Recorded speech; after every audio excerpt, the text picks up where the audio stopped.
you say like I've built a team and it gets close and everything.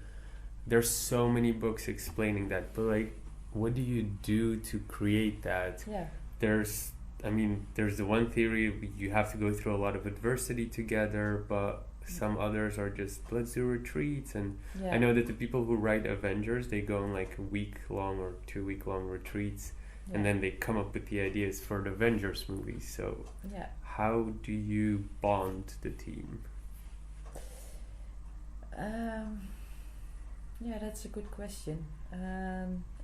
Well, I'm very clear about what kind of DNA I want in the team.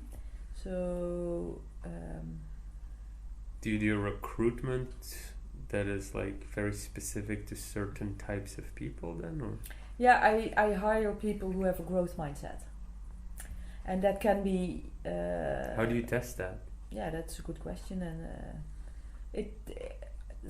I have some people who have been intern in my team, so then for 3 months you see a little bit how they are, then you know a lot. So I that is for me one of the best things I can recommend everybody. Just work a lot with interns.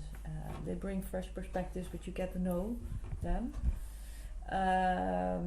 Sometimes, yeah, you just have a good feeling. Sometimes you're wrong. That's why I had to fire someone as well. Yeah. But I didn't hire him, but I had him for quite some time around. So, Yeah. but you sometimes, yeah, you're wrong. You make a mistake. That's a failure. You learn from that. Yeah. What I would do to bond is also organize also cool things together. So, for instance, I started to organize pop-up demos. So we hack the canteen and we show our stuff.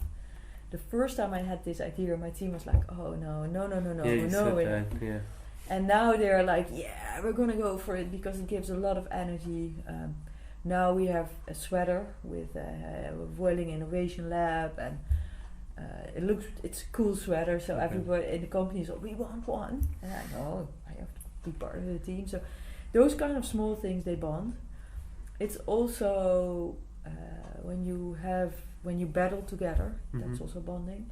Sometimes we have very difficult battles with the company because we want something, and but that bonds. But what I try to do is create a safe haven. Yeah. So that there's trust amongst each other. So that whenever they got a punch in the face out there, they can come back, and then we are like, okay, here we are. How can we help? And how big is your team in? 14. And so, Yeah. do you also talk about personal stuff, or is it only work? No, personal stuff as well. And everybody knows each other really well. I have personal conversations one-on-one if they want to share it. So I have one girl in my team, and she's really powerful.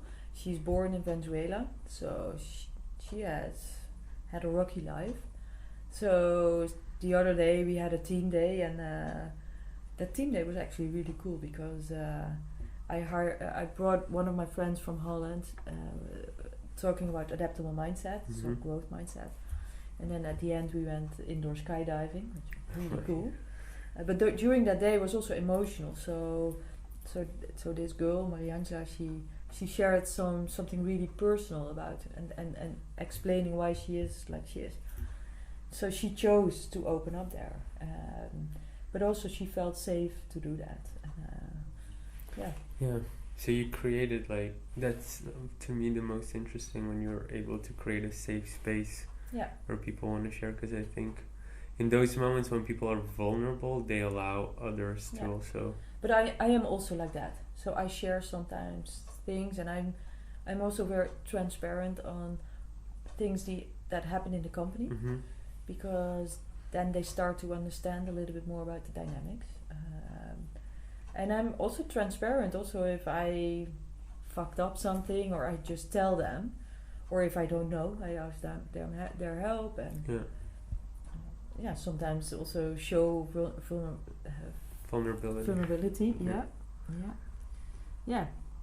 But that is, I think, who I am. So I don't want to do it differently, and I know that this. What you say is, in the beginning, when you sort of pay it forward, right? I don't expect people to do that with me, but I'm just like that. And when you are like that, people, give that also back. Yeah, if you want something, give first. Yeah. Yeah. But it's not because I want people to give back. It's not that I expect. So Yeah, sometimes people give because they expect something back. Give without expectations. Yeah. That's a hard thing to learn for most people. I noticed that when we recruit people, I've noticed that we have to do a strict recruitment because you have to be almost raised that way. Yeah. It's hard to learn. You can learn it, but it's hard. I don't know. What do you think? I'm not sure if I was specifically raised like that. If you like this episode, you can check out our most recent one here. And if you haven't already, make sure you click here to subscribe and see the next one. But if you're interested in more tips and tricks, then make sure to join our Facebook group where you can find thousands of like-minded people and you get direct access and support to any business question from the entire Startup Funding Event team.